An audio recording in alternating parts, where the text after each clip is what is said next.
7가지 정도로 나눌 수 있는데 적절한 가슴 위치와 간격, 근육, 피부 늘어짐 이런 것들을 가지고 있는 경우가 일반적이죠. 넓고 처진 거, 수축형, 그다음에 비대칭을 구분하냐면 어려우니까요. 적합한 보형물과 새로운 수술 방법으로 개선이 필요합니다. 안녕하세요. DA 성형외과 구영구 원장입니다. 오늘은 가슴골에 대해서 가슴골을 수술적으로 우리가 어떻게 접근하고 어떻게 좋은 예쁜 가슴골을 만들 것인가에 대해서 알아보도록 하겠습니다. 자료는 기본적으로 2021년에 서울 브레스트 미팅이라는 학회에서 제가 발표한 내용을 기반으로 할 거고요. 일단은 우리가 중요한 게 가슴골이 이렇게 움직임도 잘 생기고 수영복을 입었을 때, 속옷을 입었을 때 깊은 I자로 깊은 골이 생기는 게 굉장히 중요하다. 이런 컨셉으로 접근을 하는 거고요. 어떤 분이 수술을 해도 이런 가슴골이 나오게 하는 걸 목표로 해요. 물론 그 중에서 난관도 있을 거고 불가능한 경우도 있습니다. 그런 부분들을 세세하게 구분도 필요할 거고 어떤 문제에 봉착했을 때 해결해 나가는 방법까지도 저희가 항상 연구를 하는 거죠. 가슴골을 만들기 위한 구조, 요인들이 여러 가지가 있을 텐데 첫 번째는 갈비뼈가 어떻게 생겼냐, 갈비뼈가 볼록하냐, 오목하냐 이런 게 굉장히 중요하고요. 연조직의 두께가 두꺼운 경우에는 가슴골이 쉽게 생길 거고 연조직이 굉장히 얇고 쉽게 보면 마르고 평평한 가슴은 더 어렵겠죠. 그리고 보형물이 근육 아래에 들어가는 경우가 더 많기 때문에 근육의 두께와 위치, 간격 이런 것도 영향을 미칠 수 있고 피부가 잘 늘어나는 사람은 골이 잘 생기고 피부가 안 늘어나는 사람은 골이 더 안 생기겠죠. 옆쪽이 굉장히 타이트한 사람이냐 아니면 옆쪽으로 많이 못 갈 위치냐 이런 외측의 인대 구조들도 영향을 미칠 거고요. 보형물을 근육 아래에 넣느냐 근육 위로 넣느냐 이런 보형물의 위치에 따른 차이도 있을 겁니다. 쉽게 보면 굉장히 여러 가지를 우리가 따져봐야겠죠. 7가지 정도로 나눌 수 있는데 적절한 가슴 위치와 간격, 근육, 피부 늘어짐 이런 것들을 가지고 있는 경우가 일반적이죠. 이런 경우라면 쉽게 가슴골이 만들어지겠죠. 이거에 대한 고민이 크게 필요는 없어요.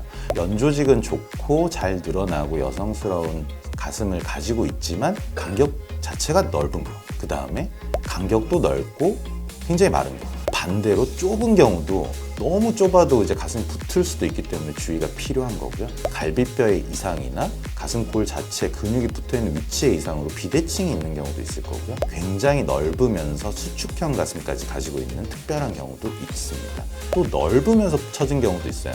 이걸 왜 넓고 처진 거, 수축형, 비대칭을 구분하냐면 어려우니까요. 그때마다 굉장히 신중하게 우리 가슴골을 만들기 위한 방법들을 생각하고 고민해야 되기 때문입니다. 기본적인 원칙은 앞에서 고려하는 사항들을 잘 고려해서 가슴골을 디자인할 때 거기서 플러스 마이너스가 필요해요. 아주 단순화해서 얘기하면 내 가슴에 가슴방이 있을 거고요. 거기에 해당되는 적절한 보형물은 이 가슴방에서 잡아서 두께를 측정한 걸 뺑 지름을 가지고 있는 보형물이 딱 적당한 보형물인데 가슴골이 먼 경우에는 그 사이즈보다 조금 더 오버사이즈가 필요할 거고 가슴골이 가까운 경우에는 그거보다는 조금 더 간격이 좁은 보형물을 선택해야겠죠. 그래서 첫 번째 가슴 디자인, 간격을 몇 센치를 두고 하는 게 안전하면서도 가슴골이 잘 생길 거예요. 그리고 보형물의 지름을 어느 정도로 정할 거냐 이런 것들이 가장 기본적으로 지켜야 되는 원칙이다. 시작점이라고 볼 수 있습니다. 그 다음에 또 고려할 게 대흉근의 위치가 넓게 붙어 있는 분은 조금 끊어줘야 될 거고요. 가까이 있는 분은 절대 또 끊으면 안 되거든요. 근데 이게 굉장히 어려워요. 우리가 책에서 단순화해서 설명할 때는 대흉근의 안쪽을 끊으면 안 된다라고 하지만 우리가 미용적인 목적을 위해서는 끊어야 되는 경우도 있고 그걸 완전히 끊는 게 아니고 아주 조금씩 섬세하게 끊어가면서 체형에 가장 맞는 가슴골을 만드는 게 수술 과정에서는 중요하고 물론 수술 전에도 그걸 계획해야 될 거고요.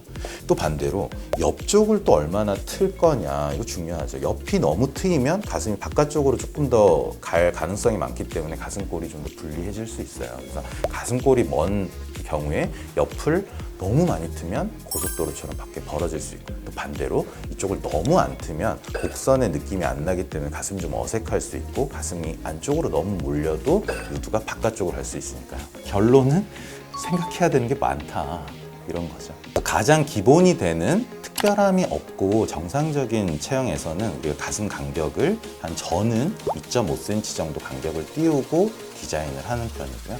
아까 말씀드린 원칙을 지켜서 보형물의 지름과 사이즈를 선택해서 너무 옆으로도 너무 안쪽으로 가지 않고 정 위치에 보형물이 위치하도록 디자인하고 수술을 할 거고요. 그러면 3개월, 6개월 지나면서 서 있을 때, 속옷을 벗었을 때도 어느 정도 간격이 잘 유지되면서 속옷을 입었을 때는 깊은 골이 생기는 I자 가슴골을 강조하고 있고요. 넓은 경우에는 보형물이 조금 더 지름이 좀 충분해야겠죠. 그래서 현재 내 가슴 방보다 조금 더 방을 넓히는 방향으로 수술을 할 거고 디자인을 할 거고 보형물도 조금 더 넓은 보형물을 선택할 거예요. 매우 얇으신 경우에는 약간 넓게는 하되 보형물을 너무 넓고 큰 걸 썼을 때는 인위적이겠죠. 가슴골은 만들어졌는데 벗었을 때 너무 인위적이면 안 되기 때문에 어느 정도 간격도 좀 지키고 자연스러운 것 중에서 최대한의 지름을 가지고 있는 보형물을 선택할 거예요. 그리고 너무 얇고 마르고 뼈가 드러날 정도로 마른 경우에는 추후에 지방이식이 필요한 경우도 있고 수술과 동시에 확대와 동시에 지방이식을 같이 해야 되는 경우도 물론 있습니다. 그리고 이제 가장 특별하면서도 어려운 게 벌어지고 수축형 가슴, 이런 것들은 조금 더 특별한 유륜을 넓혀주고 늘리고 이런 특별한 수술들 방법들이 필요하고 처지고 벌어진 가슴의 경우에도 굉장히 어렵거든요. 그런 경우에는 보형물을 너무 넓게 했을 때는 또 비쳐 보일 수 있고 이중주름이 생길 수 있고 너무 좁은 경우에는 골이 좀 벌어져 보일 수 있기 때문에 이런 경우에도 세밀한 디자인과 보형물 선택이 필요합니다. 좁은 경우에는 보형물도 좀 좁게 하고 디자인도 좀 넓게 하고 너무 가슴골이 가깝게 생겨서 특히 붙지 않도록 조금 더 신경 써야겠죠. 비대칭의 경우에는 비대칭의 원인을 정확히 파악하면 비대칭 없이 가슴골을 만들 수 있겠죠. 가슴을 대칭적으로 만들면 가슴골도 대칭적으로 만들 수 있습니다.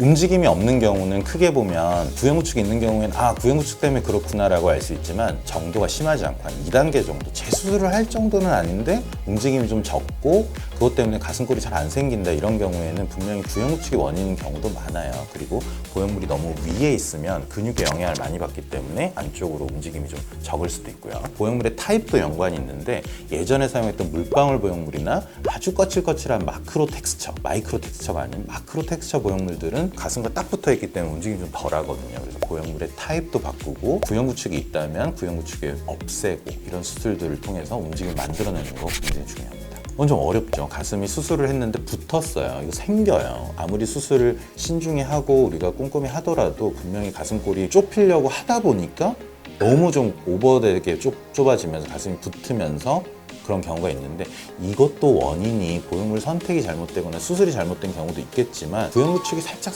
생기면서 바깥쪽으로는 막이 못 생기고 안쪽으로 자꾸 몰리면서 붙는 경우도 있거든요. 그래서 그것도 원인 파악이 좀 중요하고 최대한 간격을 넓혀야 되는데 이게 좀 어려운 게 보형물 사이즈를 줄여야 돼요. 좀 많이 줄여야 되고 폭이 좁고 봉긋한 타입으로 써야 되는데 그런 경우에 이제 대화가 충분히 필요하겠죠. 사이즈는 좀 작아지지만 모양은 훨씬 더 자연스러워진다.